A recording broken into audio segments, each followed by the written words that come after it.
Hello, listeners. I'm Timstradamus, and it's Monday. And with me, as always, is my talented and beautiful co-hostess, Voyse. Good morning, Timstradamus, and welcome all listeners to Monday. Did you know that Mondays happen once a week? Sounds a bit excessive to me. Yeah, I can agree with that. But it's almost fall. It is almost fall. We've been getting some rain. How nice. The weather's cooling down. Just a little. Well, if our video looks kind of weird right now, this is Timstradamus from the future. From the future. We wanted to give a shout out to our newest patrons today. Yay! Patrons! From the future. From the future. So we have 4 new patrons. Molly May, Bratchett W., Ariadna Benya, and Ray Ray. Thank you guys so much. Yes, thank you. End of future flashback. Ooh. Voyse and I enjoy reading and talking about stories from the internet that are interesting, funny, and dramatic. Because of our love of stories, we've come together and created this channel to share with you. Another fall one for the win. It's a great way to kick almost fall off with. I feel like we're almost there. Time to break out the Halloween stuff. Yeah, I'm sure that's about to happen soon. I'm already planning it now. Yeah, Voyse loves Halloween. Are we ready to get into the stories? Yes. For any listeners wanting to follow along, all story links are in the description below. For our first story, am I the a-hole for asking my wife to stop acting like she is above everyone else? I, 28 male, recently married my wife, 25 female. We are both Indian, but she was born in the UK. Her parents moved there and were friends with my parents and still live there. She came to India to stay with me and my family, and it has been 3 months now, but she still acts like she is above everyone else because she did not grow up in India.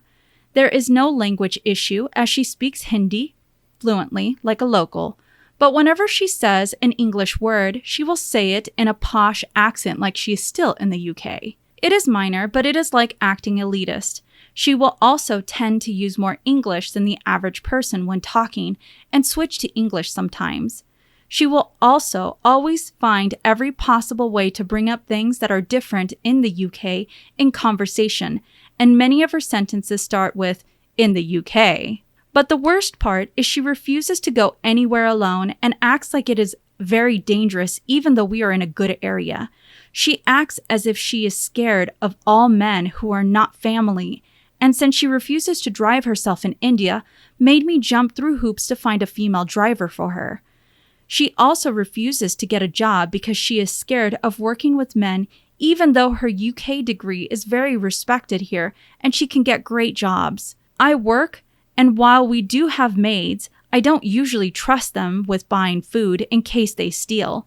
And I don't want my parents to have to do it all the time, especially if she is not working. However, she refuses to go by herself unless I or the driver or other family goes with her, which is ridiculous. I told her she should put in more effort to mingle and stop offending everyone by acting like she is superior, and that she should go to therapy if she is genuinely scared of being attacked the moment she goes out. She refuses therapy and got upset with me and is not talking enthusiastically to me since. Am I the a-hole? Wow. All right, so let's see if I understand all of the facts. OP is 28. He is from India. He grew up there. He has a wife who is 25 and grew up and was born in the UK.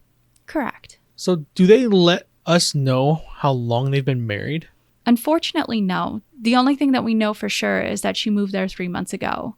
And from what I've gathered in the comments section, this is a permanent move. Okay. So she's grown up her entire life in the UK. She marries ROP, and then they make a move permanently back to his homeland. Correct. He says that she has a pretty good degree that's very well respected in India.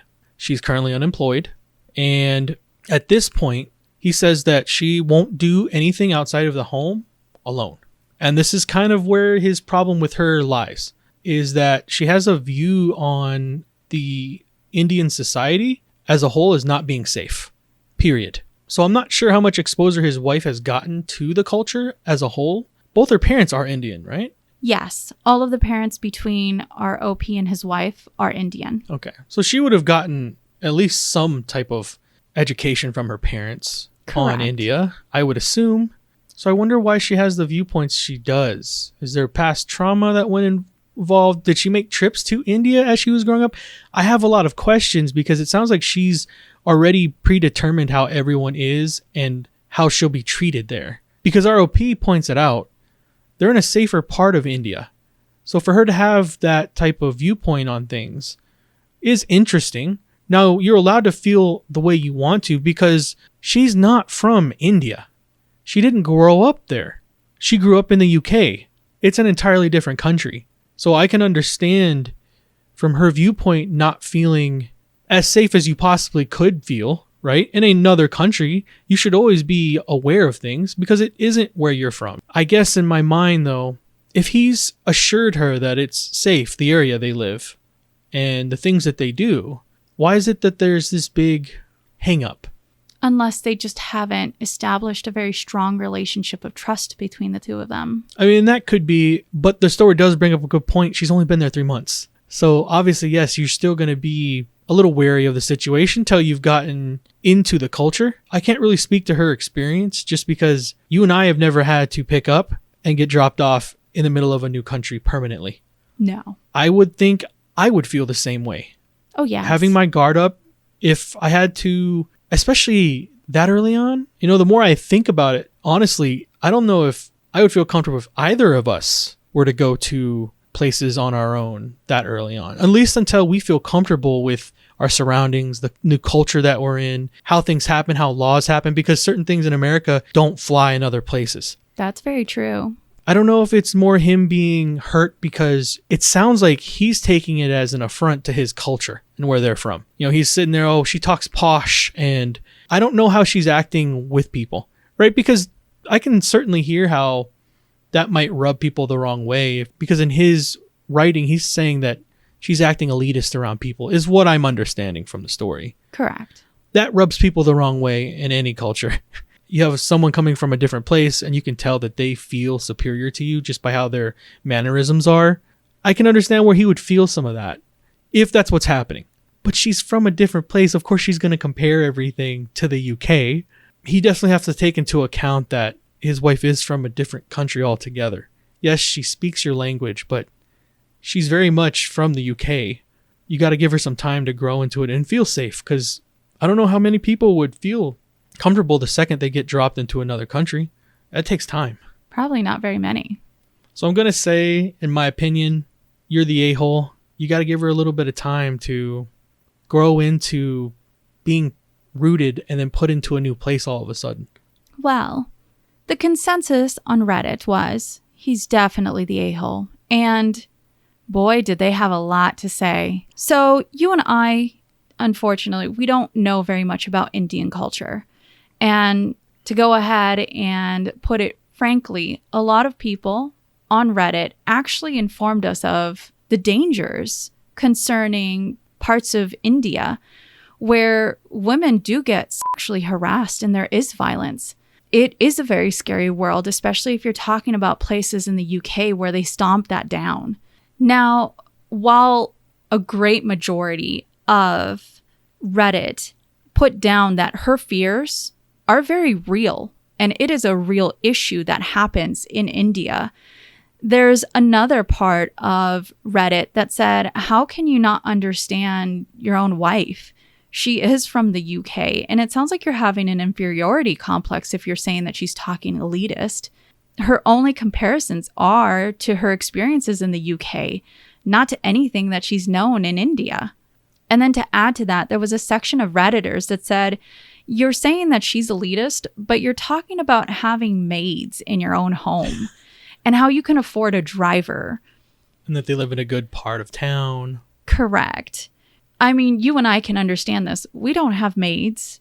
There's a huge section of the United States that don't operate with having maids in their home, especially ones that can potentially drive somebody from point A to point B. So to actually have those, they're saying, aren't you being elitist in this regards when you can't even see it yourself? Now, they have completely different cultures, completely different ways of living in India compared to how we live here in the US. And I can't speak on other countries, but in my mind, the moment that I saw maids and drivers and how you have to worry about your maids stealing from you, To me, it's not really something that I can understand or wrap my head around, but it's not very common. So I think for a lot of Redditors, we come back to, you're talking about her speaking elitist and having an accent, by the way, that she grew up in. But then you turn around and sort of brush to the side that you have maids and drivers. Really did make me scratch my head for a moment. Well, it does sound like at the end of the day, ROP's fiance probably got told a little bit more about the culture and what she should be looking out for by her parents. Did they say, are her parents, did they make the move back to India? No, it sounds like they're still living in the UK based on what he said in his post. Okay. Now, here's something that's really curious. Our poster probably said some very not nice things to commenters in the commenter section, because I see a lot of places where moderators have removed comments. A lot of comments. Interesting. I wonder if there was a lot of arguing back and forth between the culture, because Redditors actually came out and said India's not the best place to be walking around alone as a woman. I guess I'll double down on what I said. Her parents taught her about what goes on, and she has every right to be very aware and guarding of her safety. He needs to definitely give her a little bit of understanding, because she uprooted her life and moved to India for him. That's very true. You got to have a little bit of understanding there. Well, let's go ahead and waltz into our next story and see what's going on. Am I the a-hole for being upset after my wife said I told you so? The I told you so's. Yes, it's back. I am very self-conscious about my mechanical ability. My wife knows this.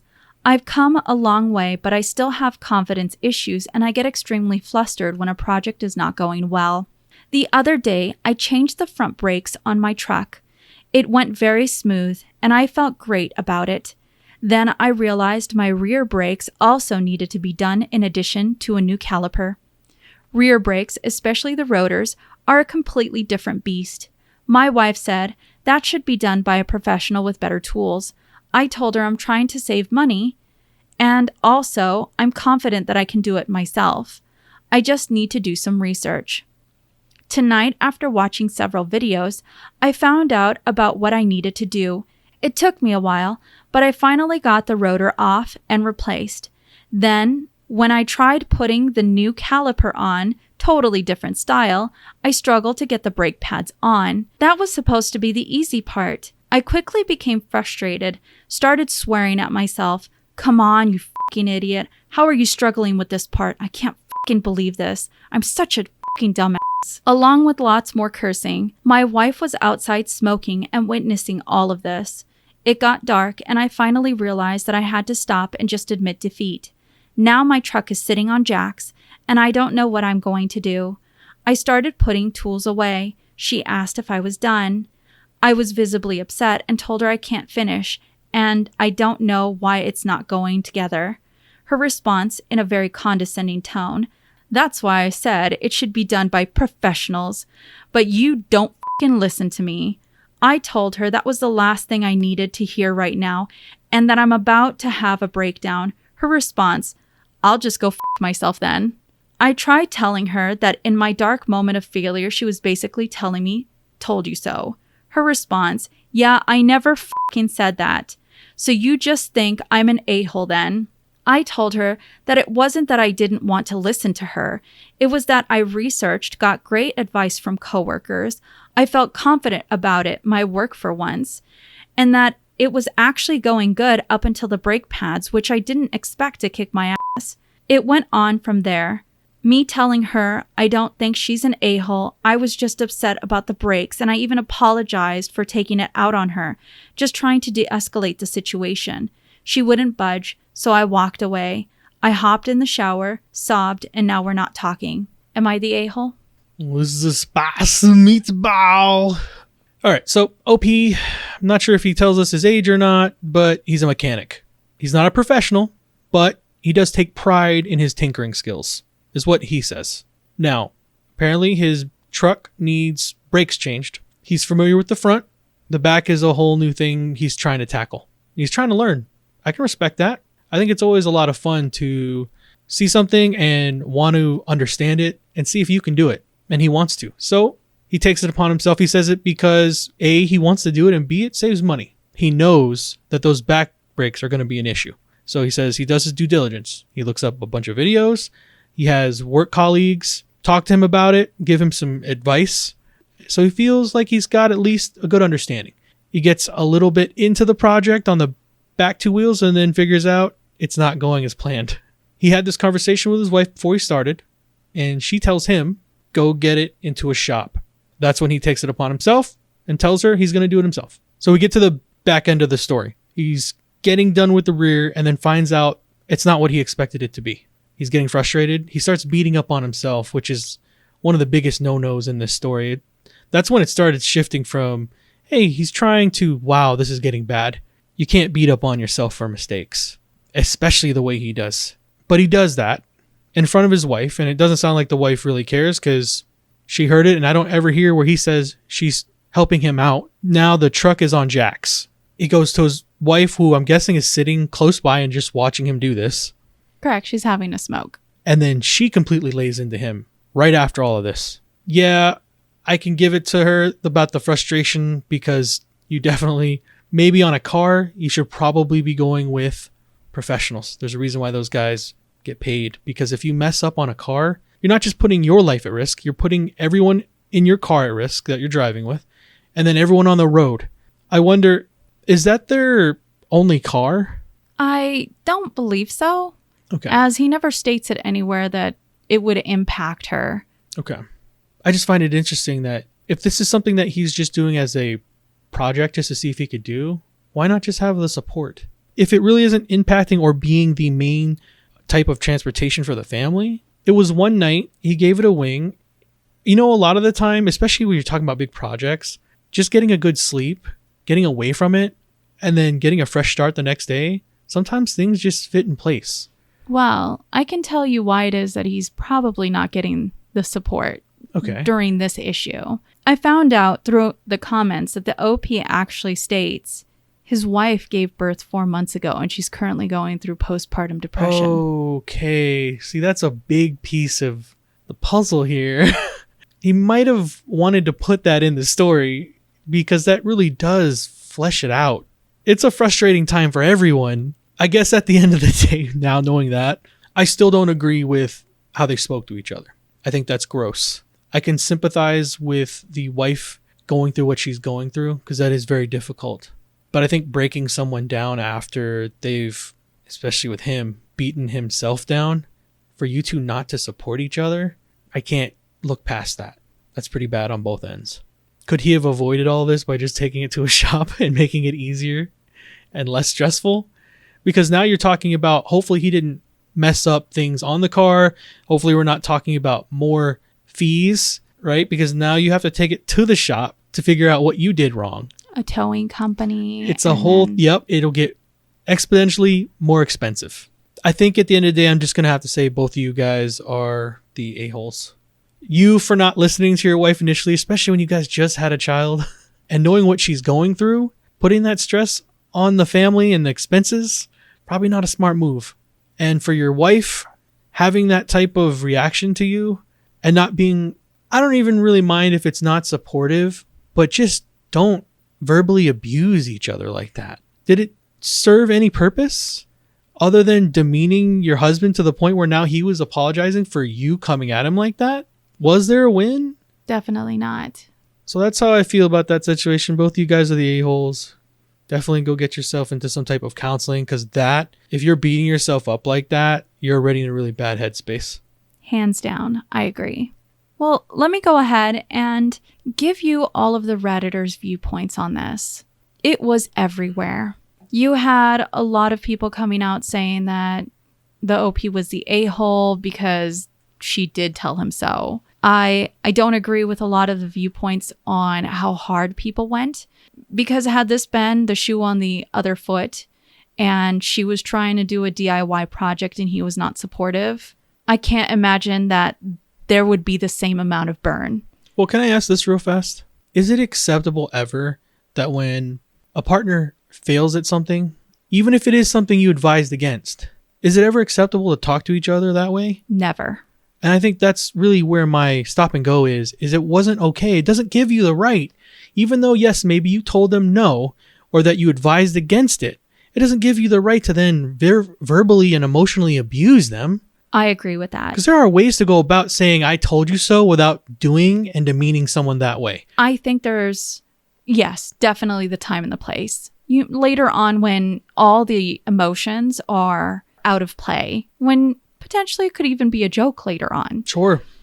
Let me just continue on with the rest of how Redditors responded to this. Not the a-holes out there viewed it as you were just trying to learn, and the only way that you'll ever become a good mechanic is by actually doing it. Getting your hands on it. There's no better way than to start with your own stuff first, because you really can't do it with others. A lot of them saw it as he went to the right places. He got the advice through coworkers. And then on top of that, he went and he researched more into it. He felt comfortable with the work that he did do. But clearly something went askew somewhere along the way. He just couldn't figure out what it was. Now, there was also a segment that viewed it as everybody sucks here. And it's exactly for your reasons. They both showed really bad faces in this one instance. Now, I would like to go ahead and provide my viewpoint on this. I also agree that everybody sucks here.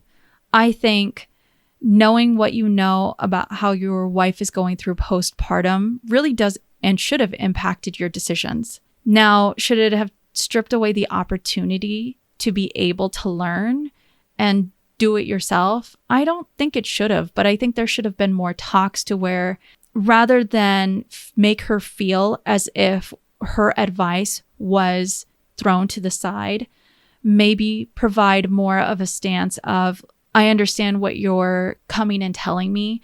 I would like to try this first, as long as I make sure whatever costs, if I do mess up, don't exceed what we would pay. I think it should be fine for me to try. Because then there would be that guarantee. Yes, I've looked into it. If it cost $1,000 to do all these replacements, because there's 3 different replacements he's talking about, if he deals with one of those 3, it would make things substantially cheaper in my mind. Sure. Let me go ahead and provide some viewpoints based on our own relationship. We've done many little DIY projects. Yes. Our biggest one, the dining room table. Oh no. That's right. Table. I'm going to let everyone know. We love D&D. It's just something that we enjoyed. And Timstradamus came up with his brother and said, wouldn't it be amazing if we had a D&D table that has a TV in it so that we can game on it? I didn't know that we were going to tell this story, but we had a very lovely dining room table that I looked at and went, wouldn't this be so cool to make a big table with a TV in it for D&D for our players? I understood in my mind that there was a chance that it would fail. But if you always look at life thinking that everything's going to fail, then you never do anything that's amazing. Sure. And in my mind, this story resonated with that. He's probably going through a lot of ups and downs. And if anything, I know postpartum depression not only impacts the person that's feeling it, but the people around them as well. If his craft succeeding at something would have helped him, clearly I'm all for that. There's something that's amazing when you can fix and create things with your own hands. So while we demolished our dining room table, I never viewed it as it was a failure. Oh, we had a lot of fun though. We did. But the only reason why the 3 of us trying to do this project and figure out, because none of us were woodworkers, now our brother is absolutely amazing when it comes to figuring this stuff out. This kicked him off into his love of doing all this stuff. But I feel as if in life, we're always trying to throw mistakes in other people's faces. Rather than say, what is it that you learned from this? It's always that you failed. And clearly, our poster has felt this so much that he does it to himself. Beats up on himself before other people can do it. It gave me a glimpse. Either this is what his relationship is like and why he's continuing to do it, or this is how he was raised. Yeah. And now he's gone into a relationship that does this, because we don't know how the relationship stems from here. Sure. To have a whole segment of people essentially say, this is why you shouldn't do what you love. That's how I viewed everybody that called him an a-hole for even trying. And it is absolutely saddening to my heart to hear that someone who's trying to learn and get better and just trying is put down. Yeah. Now, I don't know, as I said, I can't tell you if he does or does not listen to his wife. You have a lot of people who are in relationships where no matter what they say, it doesn't get listened to. Sure, and maybe that's where it culminated into that reaction towards him was, this is just another thing on top of the pile that I've just asked you to make easier on us. But I do definitely agree that letting people learn and try is important. But again, we are dealing with postpartum and all of those things associated with it. So it's not as easy as just going, well, why weren't you being supportive? Exactly. For right now, she doesn't even have a support system within herself. It's a very difficult situation. And if anything, I would just like to go ahead and let listeners know, learn how to fail. Yes, it's important in life. Because in your failure, there's always something to learn. It's not truly a failure as long as you're learning from it. Exactly. We learned from destroying the nice dining room table. Yes. But in it, our brother got to enjoy expanding his skills, and it has made us so happy that that was truly a kickoff. It was a lot of fun, and we definitely failed hard, but we had a good laugh about it. We did. There are parts of it still in our garage. Yes. Memories. Memories. Well, let's go ahead and walk away from this DIY mess and see what's happening in our next story. Am I the a-hole for telling my friend that she doesn't have a real disability? For context, I am a disabled wheelchair user. I have multiple conditions that cause me issues with balance, sleep, pain, and breathing. I've lived with these conditions my whole life. However, my life is very full. I love to travel and adventure and do just as much as other people, but I rely heavily on aids. One of my close friends has started to have hypos, low blood sugar, within the past year. She's only had 3, but she feels very unwell when they happen. She gets cold and very dizzy. She starts trembling and sweating, etc. It's scary for her, which I understand and sympathize with. Diabetes and other conditions have been ruled out. Doctors are fairly confident that the hypos have been caused by her drinking habits. Doctors have advised her to cut back, and she's lied to them saying she has. Last week, she had another hypo as she told the doctors she'd cut back on drinking. They had given a medication to help. Today, she wrote a Facebook post announcing she is fighting a disability and that she needs support from her friends and family to get through it. I ignored the post, finding it a little overdramatic, but there was no need to comment, so I didn't. Within an hour or so, she messaged me asking why I didn't comment on her post. I told her that I didn't feel the need to, as we'd spoken privately about her doctor's appointment and the medication. My friend asked if she could come over as she was feeling low, so I said sure. She came over with her husband. We were having a nice evening playing with some cards and chatting when she brought up the hypos again. I was listening and being supportive when she said, "I know what it's like to be disabled like you now." I just lost my crap. I told her that she has no idea what it's like to be disabled because she doesn't have a real disability. It turned into a huge argument until eventually she left with her husband. After she left, I started to feel bad about what I said. I know she's struggling with this, but to compare it to my disability felt really hurtful. Am I the a-hole? Edited to add, low blood sugar, also called hypoglycemia or a hypo, is where the level of sugar glucose in your blood drops too low. Edited to add too, there are a lot of comments that the disability my friend has is alcoholism. To be clear, she doesn't believe she has any alcohol dependency or issues. When she refers to herself as disabled, she is referencing the hypoglycemia as a disability. Also, she has had extensive testing and no other symptoms than 3 hypoglycemic episodes in 12 months. The doctors are very confident that if she reduces drinking, the episodes will stop. I know this because I've been to the majority of her appointments with her. Am I the a-hole? Well, spicy meatball. So let's press into the story. OP said that she is disabled. She's actually dealing with quite a few things, if I'm understanding the story correctly. Yes. Okay. Just to put a little bit more context into what the OP has gone through, she actually has informed the commenters that she's been so sick, she's had to go on machines to breathe. She's been unable to use her limbs. She's been in agony and she's been afraid for her life. Wow. I'm very sorry to hear that. Sounds like our OP has gone through a lot and is still going through a lot. So given all of that, we'll get into this story. She has a friend that is not disabled, and this friend has had 3 hypo episodes.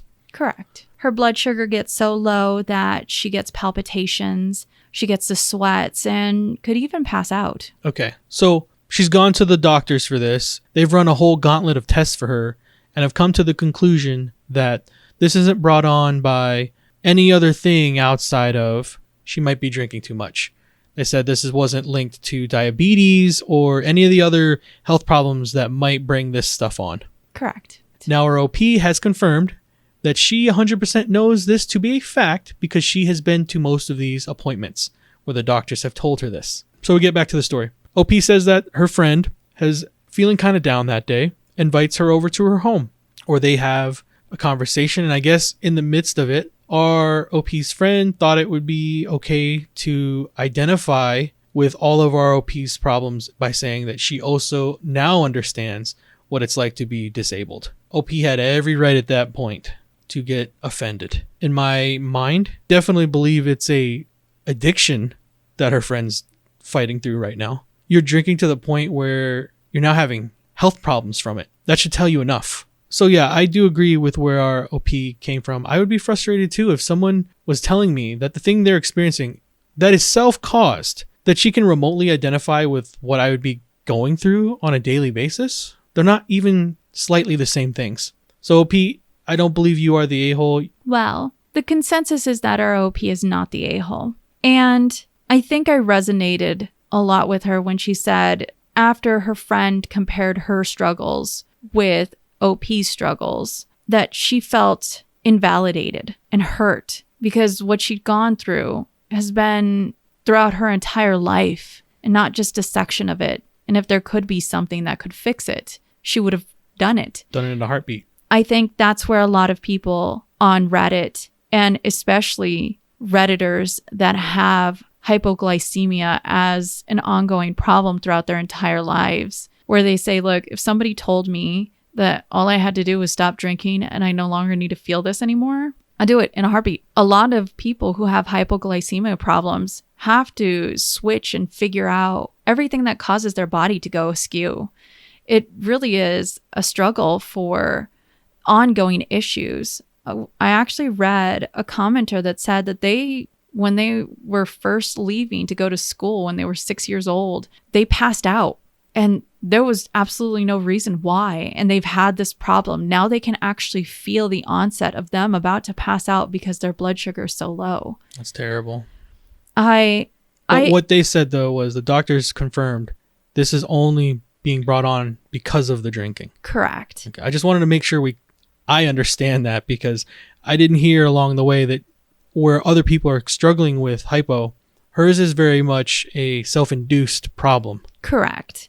And a lot of individuals actually came out and said, well, how do you know she is still drinking? And our poster came through and said, I've seen her. She drinks. And when she does, she drinks quite a bit. Okay. It doesn't have to be every day, but she's only experienced it 3 times. So I wonder if she just drank to such an excess that she literally passed out. I think where her friend went wrong is don't compare your struggles to anybody else. Absolutely do not do that. Well, let's go to our next story and see what we think about this poster that apparently spends way too much time on Reddit. Am I the a-hole for assuming my fiancé wants to exclude my daughter? In my defense, I have been in Reddit and this sub for a long time. I've been reading stories about evil stepmoms trying to exclude their stepkids, and I was very worried that my future wife would be this way. Anyway, we were planning our wedding. I have an 11-year-old daughter, and I suggested that she should be our flower girl. My fiancé said, no, I don't think she should be the flower girl. I want my cousin to be the flower girl. And that's when I lost it. I told her to don't even think about excluding my child, and if she ever does that, then the wedding will be canceled. I told her that my child will always come first, and if she wants to be the flower girl, she will be the flower girl whether my fiancé likes it or not. She was looking at me bewildered the whole time, and then she started to yell at me, asking me what the fuck is wrong with me, and telling me to let her finish her fucking sentence. Apparently, she thinks my daughter is too old to be the flower girl, which is why she wanted to make her a junior bridesmaid instead. I tried to apologize, but she didn't listen to me and just left. I know I overreacted, but I was just trying to be a good dad, and I think she was overreacting too. Couldn't she just calmly explain this to me instead of turning it into a fight? Am I the a-hole? You're grabbing them all. I am. Good Monday. So OP sounds like he has good intentions. He says he's lurked on Reddit for a very long time. So he has read all the stories about how evil stepmothers creep into the family system and wreak havoc. And he says, not today. Satan. Not happening in my house. So fancy. So he's having a conversation because he finds someone. He falls in love. He's about to go on his own journey, the same as he's read millions of times on Reddit. He's having a conversation with his fiance. They're talking about how he wishes to have his daughter be the flower girl. She's 11. And as he's talking to his fiance, she says no. And the second I guess he hears the no, see, what's funny is he's asking her at the end of this to be understanding and talk through things, but he himself wasn't willing to at least hear her out, because had he heard it, her explanation as to why there was a no makes rational sense. It wasn't no, she can't be in the wedding, period. It was no, she's a little older to be a flower girl, but I do want her to be a junior bridesmaid. But she doesn't even get that far. Nope, she does not. He cuts her off the second he hears no. It's no, I think my cousin would be the flower girl. And then he goes into a full rant. You don't do this to me. If this is how it's going to be. You're an evil stepmother. Yeah, like the whole thing got laid there. And I'm guessing this all happened within a matter of a couple seconds. I'm going to cancel the wedding. It's all off. You can't expect someone to be rational with you if you're not going to be rational with them first. And then she proceeds to yell at him why she believes that the daughter isn't a good fit to be the flower girl for them. It's a perfectly valid reasoning. And then she gets to go do something even cooler. She gets to be a junior bridesmaid. Which sounds amazing, by the way. She already had it planned. There is no evil stepmom in this situation. It sounds like a very overprotective dad. And I can understand it to a degree. Where, again, he says that he's exposed himself to a lot of bad. But you maybe might need to lay off the Reddit a little bit, because life isn't Reddit. Reddit has these interesting stories, but it's not to be taken and then extrapolated and then put into every situation in your life. Agreed. Not everyone is the villain. Not every story is bad. A lot of it is just misunderstanding and learning. So for you, you might need to take a step back. Appreciate that it sounds like your fiance isn't the monster that you're going to paint her to be. You need to go and speak with her. You owe her an apology. A huge apology. Because you are 100% the wiener jacket in this situation. I'm certain that you took the advice that you got, and I hope you adjusted, because he's well versed on what Reddit is. Redditception. The consensus is he is definitely the a-hole. And so many Redditors came out and said, do not blame Reddit for your bad choices. Yeah. I laughed so hard when I read most of their comments. I also have to agree with the Redditors, and you can't blame Reddit for your actions. Everything is on Reddit because these are snippets of people's lives, but it's not your life, and you're the one making the choices. You were clearly in the wrong the moment that you didn't ask. And the one thing that I can say that I've been raised growing up, hearing my father say, and we've even said it to each other. Don't assume. Exactly. Don't assume. Assuming is the worst thing you can do, because it's all up in the air. You can assume the worst thing about everything. You can assume the best, and then the worst happens. What he should have done is ask for clarity and why. Yep. Why is it that she would pick the cousin rather than his own daughter? And then he would have gotten a good reason. And that would have been the end of it. But the fact that he says that he lost it, ooh. Quick-tempered, not good. Ooh, I can imagine I would be upset. This is supposed to be a wedding we're planning together. To accuse me of potentially Xing out what's going to be a part of my family, that's very strong before even getting married. Like I can imagine the heat that he would have gotten on this. Too lost in the sauce. I can understand the protectiveness, but you have to have reasoning too. Exactly. If you feel anywhere that your daughter's being taken advantage of, being pushed to the side, or being hurt, those are all valid reasons for you to stand your ground. But not if you're not getting all the details, especially when it comes to something as innocent as this. Just ask the question. You got to learn how to communicate, and maybe this will be a good way to teach you how to do that. And don't assume. Ask questions. That's right. I can just imagine your grandmother saying, God gave us a mouth to ask questions. Yeah, that. Well, let's go on to our last story. And I can't wait for you to enjoy the aroma. Oh, no. Am I the a-hole? I, 30 female, called out my coworker, 24 male, for farting. I, 30 female, manage a set of employees in a seafood department. My coworker has Asperger's.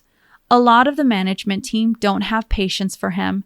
I have a nephew with Down syndrome, so I try to be as calm, understanding, and patient as possible. This is my coworker's first job outside of working for his family. He has several issues, such as personal space, and will be right on top of you while you are trying to work. He has a habit of saying things he shouldn't to customers. We've addressed and handled these gently, but he still needs reminding sometimes. The problem I'm having is this kid is gassy. I get it, you fart, I fart, everyone does. Sometimes they just slip out. I've told everyone if you have to go to the bathroom, go, I will handle the customers. The other employees are complaining this kid is crop dusting him. I've ignored it when he's done it to me. The other day, he was helping me stock, brushed up against me, and essentially farted on me. I was hit with the stench immediately and gagged. It was so bad. It was just the two of us working. I took him aside with no customers or employees around and said, look, I've tried to ignore it, but we have to try and be more professional. If you have to go to the bathroom, go. It's fine. I have no issues if you have to go multiple times a shift, but please excuse yourself to the cooler or bathroom or back room if you are gassy. You essentially just passed gas on me. He denied he's done this. It was an embarrassing convo for the both of us. I feel bad. Am I the a-hole? This one is a really fun and eye-opening kind of story because within it, we have someone who has Asperger's. And when you talk about Asperger's, it's a lot of personal space and not knowing boundaries and being able to see them. Correct. We actually have a friend that has Asperger's. We're very familiar with it. And through that, we've learned a little bit more about it. And communicating, letting them know, hey, look, this is not okay and this is why. We've definitely grown through that. So ROP is 30 and she's a manager at a seafood department type situation, grocery store maybe. Possibly. She has a coworker in his 20s and he is known as the legendary crop duster of the shop. Yes. Now ROP sounds very kind and aware and she's worked with him, understanding his background and that this was the first time he's worked in a public setting because prior, I guess she said he had worked with the family. Correct. So she's been very kind in helping him learn some of the norms because I guess they've had other problems about oversharing or boundaries that he had crossed. But the farting has now become, it's been building. Other coworkers have had complaints about it. And then one day, I guess in after hours or maybe before the shift starts, they're stalking. And she says he proceeds to brush against her and then fart. And it was at this point where OP said, nope, not today. She says that the entirety of the store right now is empty. No employees, no customers. She makes sure to pull him aside. Yep. So they're having a conversation the best way you can. I don't see anything wrong with how she's handled this situation. And she straight up tells him, hey, look, you can't do that anymore. I'd rather you go to the bathroom several times during a shift than you to sit here and fart on people. But why not? Yeah. It was almost the way he sounded because I guess he says, I didn't. Correct. He denies it. Yeah. He sounds like he's still learning the norms and I guess that would be embarrassing. But I don't see where OP would be wrong.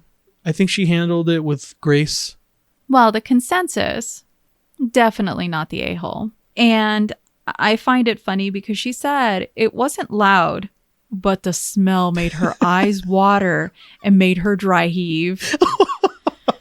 Now, there is a commenter that offered some really good advice, and I'd like to go ahead and provide that to all the listeners. They said, perhaps start farting back at him to assert dominance. I read this story. I thought it was so hilarious when I came across it because it reminded me of Colin Robinson in What We Do in the Shadows when he farts on everything to make it his territory. Yeah. I really do empathize. I think that there comes this place where we try and delve with social norms and then you have individuals who have Asperger's and sometimes you forget your boundaries or it's just something that slips your mind or you think it's fine or maybe you just think nobody will notice. I mean, there's people without Asperger's that do that stuff to people. Oh, hands down. So it sounds like the OP is trying to be not just a good manager, but a good friend and a good guide. Yep, through that person's life. You got lucky bumping into a manager like her, though, because there are a lot of people that would be far worse. I agree. So, yeah, good story to end off Monday with. Yes. Was that our last one? That was our last one. All right. Well, as our stories come to a close, don't forget, you see in the world what you carry in your heart. If you have enjoyed listening to us read and talk about today's stories, please rate, subscribe, or follow and turn on notifications. We are regularly posting on Monday, Wednesdays, and Fridays. As always, listeners, we look forward to hearing your opinions in the comments below. We would love to hear some of your funny, maybe slightly gross coworker stories. Have you encountered the ones that chew too loud? I had a coworker dump their spit cup for their Copenhagen and then leave the cup out. It was terrible. Oh, no. Ugh. Nope. Yeah, the whole office gagged. Everyone ran out. It was a fun time. I can't. Mm-mm. And remember, if you post it, maybe we won't smell it. Maybe.